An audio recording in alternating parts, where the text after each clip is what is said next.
Hello. I wish I could be with you all in Australia today. I've made the trek around the world to Australia about once every 18 months for years, and I'm really missing you. I've had some of the most wonderful experiences I've ever had of teaching in Australia, also some of the most terrifying. Twice for 6 weeks I stayed in Melbourne, interacting with teachers in Catholic schools throughout the state of Victoria. It was terrifying because I knew that most of them weren't Catholic, probably didn't want to be there, and if I didn't engage them in the first 2 or 3 minutes, I was lost. But wonderful too, because it was an extraordinary privilege to engage with these bright, intelligent people who really kept me on my toes. I also had a wonderful time drinking some superb Shiraz wine. That's another reason to come back. Another reason that I'm sad not to be with you is because as a young friar I was taught you must always listen before you speak. So here I will be spouting away without having listened to you. Forgive me. It also suddenly strikes me that some of you may have heard me talking to adult formators yesterday. The first 5 or 6 minutes will be very similar, but don't worry, after that it diverges. So hang on in hope. How can we touch the imagination of young today? For many of them, religion seems completely irrelevant. It doesn't engage them at all. It reminds me of when my mother came to visit me in Rome, Santa Sabina, and I'd just been given this wonderful painting by a Korean Dominican, Kim In-young, abstract, filled with swirling colours. I thought it was tremendous. I brought my mother in to see it, and she looked at it skeptically, and she said, "It looks like your habit after an exceptionally dirty breakfast." She didn't get it, didn't touch her any more than, for example, a lot of modern music doesn't touch me. And Sylvia and the organisers have asked me to talk about something even more outrageous in a way, which is, what does it mean to believe in the risen life? Lots of people, at a stretch, on a good day, might just about be able to believe in God. But isn't it mildly crazy to believe in the resurrection of the body? A first little step. Catholic Christians do not believe in the afterlife. When we talk of the afterlife, it sounds as if you've got a nice life somewhere, and then you die and you go somewhere else. You go from planet Earth to heaven or somewhere. You move to a better place, like moving from Melbourne to Oxford, or maybe you think the other way round. But we don't believe in the afterlife. We believe eternal life begins now. St. John said, "We know we have passed from death to life because we love one another. Whoever does not love abides in death." So eternal life begins the moment that you love. Love, you might say, is the acorn of the oak tree of paradise. Now, for most people, a glimpse of that eternal life appears when they meet somebody who is inextricably alive, joyful. They become living invitations to embark on the journey to eternity. As I said yesterday, for me it was initially my great uncle Dick. He was a Benedictine monk. He was in the trenches as a chaplain in the First World War. Every night he climbed out of the trenches, went into no man's land, anointed the wounded and helped them home, and buried the dead. He was told he was crazy, Snipers took shots at him. He lost an eye and the fingers on one hand, but he was alive with a radiant joy. He wouldn't go to bed at night early, even when he was 90. My mother had to leave a glass of whiskey outside his bedroom door to encourage him to go up to bed and go to sleep. I hoped that would work for me too, but it didn't, never proposed. And I think that joy was inseparable from his knowledge of suffering. You can't have one without the other. Ezekiel says, I will take out your heart of stone and give you a heart of flesh. And a heart of flesh knows sorrow and joy. Sorrow excavates the heart, which may become filled with God's joy. And I would like to suggest, if it doesn't seem too crazy, that we can recognize in this joy the first intimation of eternity. Because that joy of my great uncle wasn't just, cheerful feeling after a good dinner and a couple of glasses of whiskey. It was already a small sharing in the eternal joy, which is God. When Charles de Foucault, the great desert ascetic from Sahara, came back to Paris, he met his nephew, who'd lived a life of sensual pleasure, living life to the full, as they say. But when he saw his uncle, he realized that he hadn't begun to understand what joy was. He said, he entered the room and peace entered with him. The glow in his eyes, and especially the very humble smile, took over his whole body. There was an incredible joy emanating from him. And I suspect that those who have been touched by the sorrow of the world know best that eternal joy which God shares with them. And I'm very aware that when I say that, I live in a very privileged city, university city in the middle of rural England. But what about bodily resurrection? Is that crazy? Do you remember those strange paintings of Stanley Spencer of the local cemetery? And there were these nailed people climbing out of their graves, looking at each other, or looking slightly hungover on the day of the resurrection. Are we really supposed to believe in that? What will the risen body be like? In the Gospels, the risen Christ is able to eat fish and walk through locked doors. Very useful if you've lost your car keys. But what is the point of it for us? I don't think we can begin to understand what it means to believe in the resurrected body until we've cleared up some possible ambiguities about what it means to be bodily now.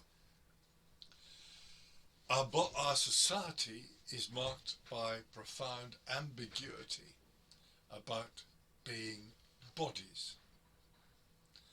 On the one hand, there is the cult of the perfect body, honed, beautiful, slim, just like me. Well, I have to confess, I wouldn't dare walk on Bondi Beach and strip, lest a howl of derision arose from the crowd. And it's this anxiety about not having the perfect body that provokes so much distress, so many eating orders, for example. On the other hand, there is a certain contempt of the body in Western society. Descartes said, I think, therefore I am. And many people regard themselves primarily as minds. And the body is just a useful machine to getting around in. As Gilbert Ryle, the philosopher, used to say, the ghost in the machine. if you believe that, it doesn't really matter what you do with your body, because it isn't really you. You can have lots and lots of sex because it's not really me involved. It's just a bodily recreation. It doesn't touch me, who is the mind inside. The good news of Christianity is that we are bodily beings. Thomas Aquinas in the 13th century famously said, "I am not my soul." We are in soul bodies, embodied souls, and the greatest sacrament is Christ's gift of his body. This is my body given for you. At the heart of Christianity is the goodness of our bodies. Thomas Aquinas said this extraordinary thing: we should love our bodies with the same love with which we love God. That doesn't mean to say we should admire our pectorals in the mirror. I don't think that Jesus Christ looked like Arnold Schwarzenegger. But it does mean that our bodies are shaped, evolved for love. To be loved and to be loving. To be gifts. Dorothy Day, peace activist, convert to Catholicism, wrote in her diary, "But this aging flesh, I love it. I treat it tenderly, but also I rejoice that it is well used. That was my vocation, wife and mother. I gave myself to my husband and children. My flesh well used droops, my breasts sag, my face withers, but my eyes and lips rejoice and laugh with happiness." To be bodily is to be made for communion. For thousands of years, the harsh masks of our ancestors softened, and we became capable of smiling. Our skin became tender. Our hands became capable of delicate touch. We learnt how to walk towards each other. We learnt how to listen and to hear love or hatred in each other's voices. Our bodies open us to communion through word, touch, smile, and tenderness. I have no idea what the risen body will be like, but surely it is a realization of all our capacity for communion. All barriers will fall. That's the meaning of Jesus walking through locked doors. It's the perfection of bodiliness. Nothing will get between us. Our bodies are not barriers. They are openness. Think of dancing. If you are a bad dancer like I am, when you dance, you're terribly aware of the weight of your body, standing on people's toes, the wobbly bits in the middle going all over the place in an unhelpful manner, and the body can seem a burden. But when you learn to dance well, to interact freely with your partner, then you become more bodily present to each other. You realize the body's capacity to be graceful and gracious. And the resurrection of the body will be becoming more bodily, more interactive, unconfined communion. And we begin the risen life in how we learn now to see, to touch, to walk towards each other, to smile, to cry. We don't have much time, and so let's very quickly look at touching, looking, and mutual dependence. In my book, Alive in God, A Christian Imagination, I hope you're all going to buy lots and lots of copies. I look at all sorts of other dimensions of our bodiness. Let's begin with the face. Our ministry towards each other begins in the face. We're all baptized into the priesthood of Christ, which is to be his face and to see the face of God in other people. We are made to recognize and make visible Christ's compassionate, loving face. Without that, all ministry is absolutely fruitless. I've often said to priests, if you don't learn to smile, you're wasting your time. Mick Jagger, elderly member of the Rolling Stones, sang, "You don't want to walk and talk about Jesus, you just want to see his face."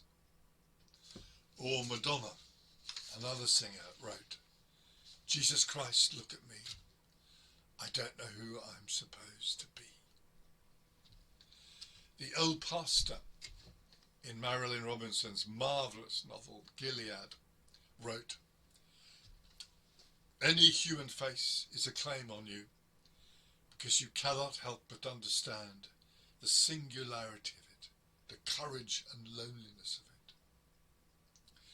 One of my American brethren, a good friend called Brian Pierce, went as a student to Peru. One day, driving in the Andes, the car stopped and he looked at the face of an old peasant woman who came to the car asking for money. And the sight of her face bowled him over. It was the beginning of his vocation as a Dominican. And he always regretted that the car moved on before he had time to make more contact with her. He wrote, "On the surface I was overwhelmed, sick to my stomach, but deep in my life God was tilling the ground. Thanks be to God, I have seen that face and reached out to touch that hand many, many times today. I now know her face is the face of courage and dignity. Today, I see her face as the face of God." And the culmination, the peak of our facial existence is when we look at each other. Mutual gaze. One day I was taken to a rubbish tip outside Kingston, Jamaica, and we climbed up this odoriferous, smelly mountain of rubbish, while on the top the poorest of the poor lived. And we drew near this little shack, this cardboard hut, and out of it came a woman and her child, and they looked at me. She offered me a Coca-Cola, probably found on the dump. This kid gave me his t-shirt, which I treasured. I think it must have shrunk, so I can't get into it any longer. But what was beautiful is that we looked at each other. Brothers and sister on the mountain of the Lord, like Moses and God, gazing at each other, looking at each other's eyes. But reading faces is a difficult art, and it is the beginning of our entry into eternal happiness. The English philosopher Roger Scruton said, "I lie behind my face, and yet I am present in it, speaking and looking through it at a world of others, who are at the same time revealed and concealed by their faces." I've often talked about a dramatic day I had in the Sahara in Algeria, driven by one of the local bishops, also a Dominican, Jean-Paul Vesco. We had to go to the south because of conflicts in the country. All flights were cancelled, and we found ourselves caught up in the violence. Our car, a little old battered car, was surrounded. There was a young man poised over the windscreen with a stone the size of a football. And I tried to catch his eye. I thought if I can look at him in the eyes, maybe we will be saved and safe. At first all I saw was hatred. But then underneath the hatred, I saw fear. Here was a young man who was afraid. And then I glimpsed, underneath the fear, someone whom his mother loved. Somebody whom I could love. All the complexity of the human face. If only we can see it. The culmination of eternal life will be when our faces become utterly transparent. Windows open on the divine face, which we all long to see. What our ancestors called the beatific vision. And then there's touch. Jesus' ministry is filled with touch. Touching lepers, which would have made him ritually impure. Touching the sick, even the dead. Letting himself be touched by that woman who comes in and weeps upon his feet and dries them with her hair. He was unafraid of touch. In Michelangelo's portrait of Adam in the Sistine Chapel, he's being touched into life by God. The incarnation is God's touching of humanity. And this healing, life-giving touch is utterly betrayed by all that is abusive, particularly sexually abusive touch, which grabs instead of rending free. Aquinas says touch is the most human of all the senses. It's the foundation of our lives. I had to preach in Brisbane for some anniversary of the foundation of the diocese, but the invitation of the wonderful Archbishop John Battersby. And I preached on this, about how wonderful touch is. I said, eagles see better than we do. Dogs have marvellous noses, compared with which we can't smell at all. Bats hear things that we can't hear. When I said that, the entire congregation stood up and cheered. I hadn't realised that John Batterby's nickname was Bats.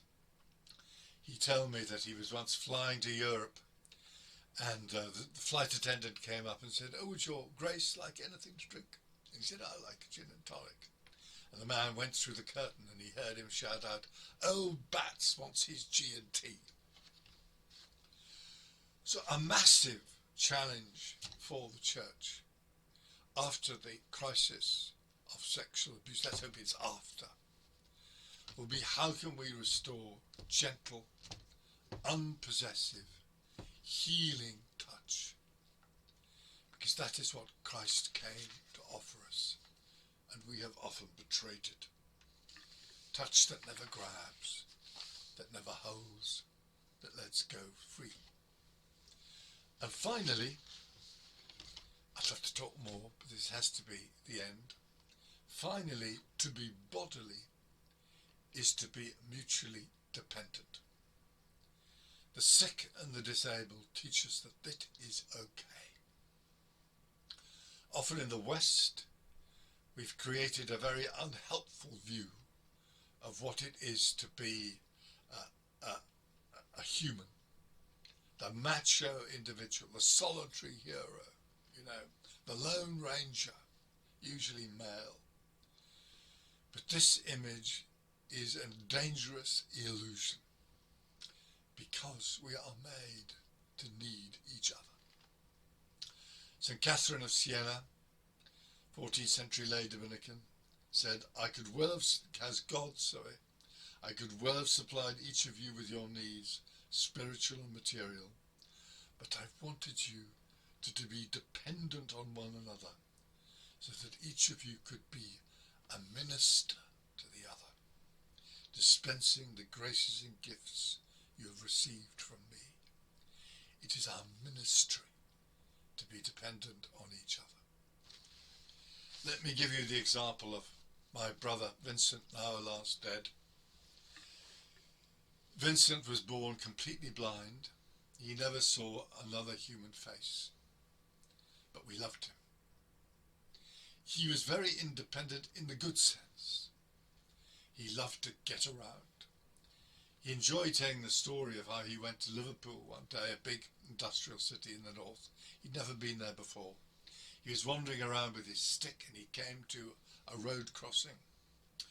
And he said to the person next to him, "Do you mind if we cross together?" And the man said, "Oh yes, please." They crossed the road. Cars squeaked. Horns blared. When they got to the other side, Vincent said, "Thank you." And the other man said, "No, I should thank you. I'm the one that's blind." And Vincent said, "No, I'm the one that's blind." It really was the blind leading the blind. When I was provincial, everyone wanted to have Vincent in the community.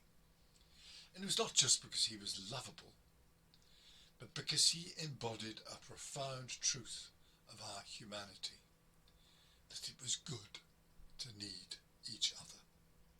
He freed us to be mutually dependent. We miss him. And in eternal life, we should be liberated into complete mutual dependence. It will be our greatest liberty. There's so much more I would love to have talked about with you, about hearing and walking and dancing and maybe even smelling. But time is out. So the risen life begins now, whenever we love. And our love is often a bodily business, because we are bodies, yearning for communion. Already we can begin to share in the victory of the resurrection over all that may divide us. What that will look like in the kingdom, God alone knows, and he is not telling. But we shall be transformed into complete love. So may I leave you with two questions. Do I feel my body to be an openness to communion or a barrier? Secondly, how can we become dependent on each other in a way that is liberating and not crushing or confining? Thank you very much.